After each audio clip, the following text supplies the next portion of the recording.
Top of the morning, Dan and Amy. President Biden's press secretary, Jen Psaki. Why do you say it like that? Because the P's silent. Oh, yeah. Is it? I don't know. No, Psaki, yeah. Don't even care. I liked Cagney and Lacey better when she was with her girlfriend. Maria Harf.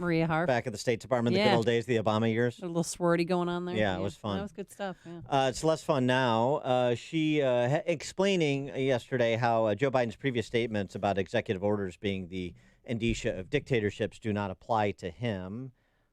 And the president also said during an interview with columnists back in December that he didn't think executive action should be used for everything. And that certainly is his point of view. But there are steps, including overturning some of the harmful, detrimental, and yes, immoral actions of the prior administration that he felt he could not wait to overturn. And that's exactly what he did. Now, any historian will tell you that he walked into the presidency at one of the most difficult moments in history. That required additional executive action in order to get immediate relief to the American people. Immediate relief to the American people. Yeah, it's heroic, the action he needed to take. He was under pressure. There's a sense of urgency. We have got to let men compete with women in girls' sports. We can't wait. No. I mean, half the country doesn't have important. sports, but I mean, if you do have sports, you're lucky to have them. You got to let the guys get on Got to the girls' make team. sure schools understand. You take in federal dollars, then dudes can compete against girls with respect to sports. That was a moral imperative, as was disbanding the 1776 Commission, eliminating 11,000 or so jobs on the Keystone XL pipeline. I mean, these are things that cannot wait. For more on Biden's week one, we're pleased to be joined by Curt Mills, senior reporter at the American Conservative. Curt, thanks for joining us. Appreciate it. Hey, good morning. Good morning.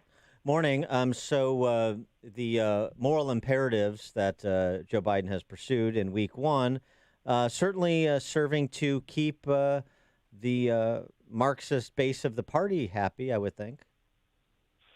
Yeah, I mean, look, you showed played Jen Psaki there, and look, she's real comms, and she knows how to do the messaging for her boss. But obviously, there are some contradictions and convulsions in trying to do this much action, and especially when they castigated the previous administration for doing the same thing.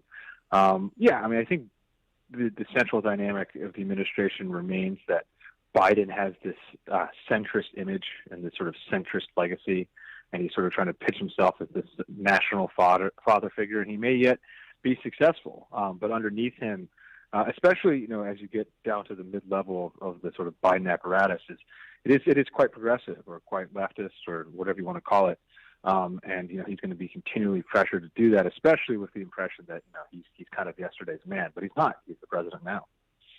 And so, what is the Republican response to this flurry of activity? I mean, one of the ways that you prevent anybody from making sort of an organized case against anything specific you're doing is do 42 things at once, which has sort of been the first week. And Republicans struggle to make arguments on policy, as particularly cultural issues, moral issues, as sort of a matter of course. So, the Republicans' race on Detra at present is what? Yeah, I think there's a couple of things going on.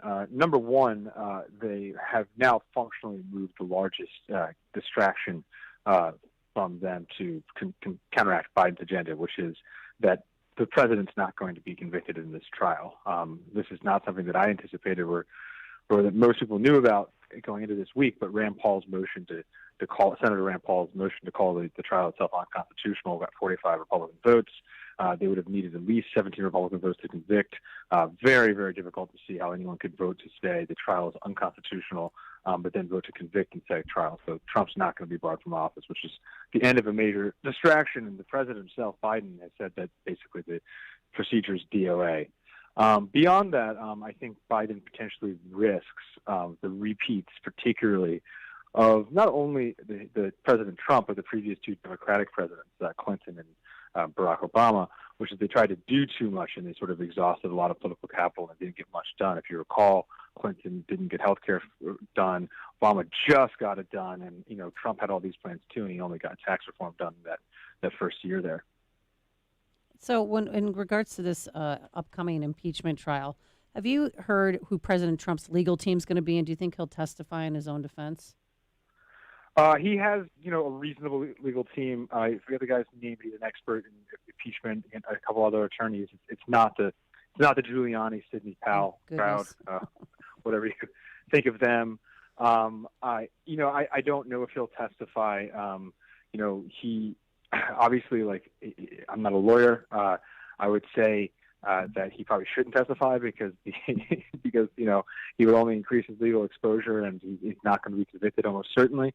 But people have used trials throughout history to increase their profile at times, and Donald Trump knows nothing if not a good PR appearance, for better or worse. So he met with Kevin McCarthy the other day. A picture circulated, and one wonders, so where things stand within the caucuses, again, trying to get to what is going to be the Republican Party's approach beyond this show trial for the Biden presidency. That seems unclear to me, and in part it's unclear because there seems to be some decision-making that needs to be made internally about the future of people like Liz Cheney and leadership, about how those who voted to impeach the president, the 10 members of the House, maybe the 5 members of the Senate who would vote to impeach him, Republicans, how they're going to be handled in caucus as Democrats continue to try to prop up Trump as their bête noire,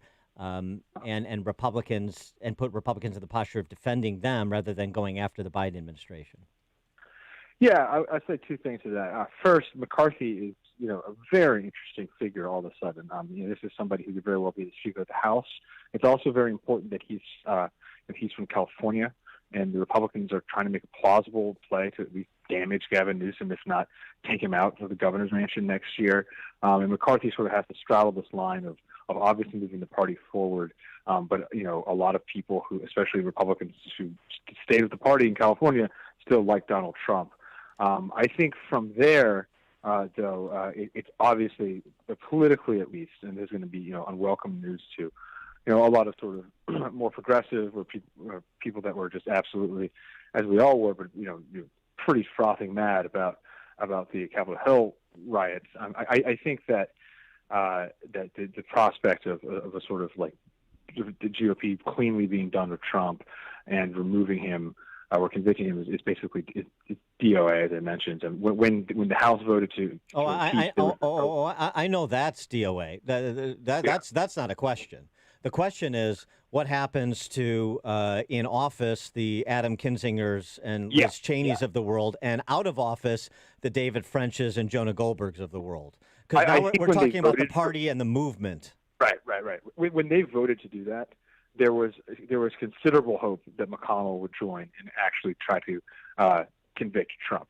That's not going to happen, and so this has really turned on them. And so it is basically implausible now that Cheney can become Speaker, at least at this moment. And so this is a real problematic moment for them. In terms of their intellectual defenders outside of office. I've always been very, very, very bearish on the future of Never Trump. Well, and then you've got the RNC coming out and saying that they're not going to back former President Trump if he runs again, if he runs for office, that they're going to remain neutral. Well, so what? Oh, well, I think that's not insane. If he runs, he'll just be another candidate. It would have been like, the DNC formally getting in for Biden. I think that's not really here nor there. And Trump, doesn't really need the RNC if he wants to get in. That's not going to make or break him. One thing, too, there's been a lot of ink spilled over Joe Manchin and Kristen Sinema, the vanguards of the continued existence of the Republic, to hear some of the commentary. It's a little bit overheated for me because they have come out against the filibuster. Although Kim Strassel makes an excellent point, as she usually does in the Wall Street Journal. Oh, it's not just the filibuster you have to worry about. It's also the expansion of the Byrd rule that allows for senators to pass things through simple majority, by simple majority, through this process called reconciliation. And look, this was used by Republicans in the past. As she points out, Ted Cruz tried to expand reconciliation to non-economic issues with respect to Obamacare in 2017. And so until you hear Sinema and Manchin or perhaps others say, not only am I not going to nuke the filibuster, I'm not going to nuke the Byrd rule, then you still have the prospect of them trying to move Marxism through the Senate by simple majority. Yeah, I mean, we don't have a clean resolution on this. I tend to think that they're going to be under considerable pressure to eventually do this. But Kristen Sinema out of Arizona is really a stick in their craw right now, as is Manchin, who is obviously far more afraid of his right flank in West Virginia than his left flank. It's an overwhelmingly it's the most Republican state in the country, depending on what metric you prefer. And so, yeah, but I do think that the temptation for the administration, for the Senate to get to a clean 50 vote or 51 votes whenever they can is going to remain. It's just unclear exactly the path. As you mentioned, there's multiple ways to get to the end of that river. He is Curt Mills, senior reporter at the American Conservative, theamericanconservative.com. Curt, thanks for joining us. Appreciate it. Cheers. And he joined us on our turnkey.pro answer line. The more you listen, the more you'll know. This is Chicago's Morning Answer. Morning Answer on AM 560. The Answer. Here's a fact. Too much of today's journalism is politically biased. So where should you turn to get accurate, leading-edge information that you can trust? The Epoch Times. The Epoch Times covers the news the way you need it, unfiltered and accurate. Cutting-edge topics like the danger of the Chinese Communist Party, the pandemic, Russia, the Middle East, the economy, and news you won't hear anywhere else. The Epoch Times is free from the influence of governments, corporations, or political parties. You get to form your own opinions. Here's a special introductory offer. You can get 1-month subscription to the Epoch Times weekly print newspaper, as well as unlimited access to their dynamic website for just $1. That's right, $1. Go right now to trustednewspaper.com. That's trustednewspaper.com to subscribe. Do it now.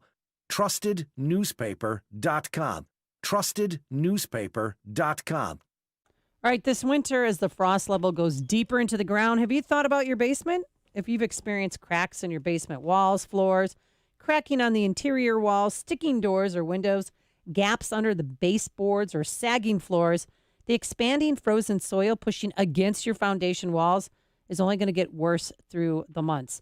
That's when you need to contact Permaseal Basement Systems by visiting permaseal.net. All too often, homeowners ignore these symptoms and then experience much bigger problems later on. You can rely on an honest, accurate evaluation from Permaseal's trained experts, along with a permanent solution. For over 42 years, Permaseal has been Chicagoland's and Northwest Indiana's most trusted contractor for basement and foundation repairs.